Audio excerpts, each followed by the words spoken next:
Uy, Ara! Hi! Tita. Yan ba si Sol? Hello po, yes po. Oh, paano mo naman nakilala si Ara? First year pa lang po, magkakilala na po kami. Magkaklase po. Ah, magkaklase kayo, so bali sa school kayo nagkakilala? Opo. Uy, in fairness, Ara, ha?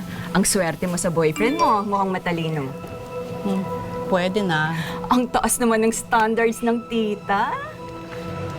Ara, sorry. I really need to go. Sol, ano naman ang nagustuhan mo kay Ara? For sure, hindi niya sasabihin maganda. Sigurado ako maraming maganda sa school mo. Sorry po, ano po ibig niyo sabihin? Maganda naman po si Ara. Mabait, saka matalino.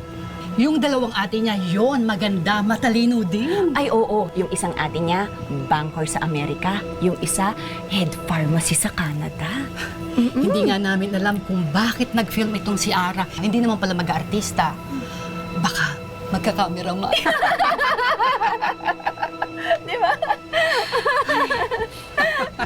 Excuse me po, Bakit po ganyan yung pagsalitaan si Ara? Narinig niyo na po ba siya magsalita? She's the most eloquent and articulate person na kilala ko. She's hardworking. She's intelligent at sobrang caring po niya sa mga kaibigan niya. Pero kung hindi niyo po nakita yung gandang panloob at panlabas niya, well, kawalan niyo na po yun. Teka na nga. Sol. Sol.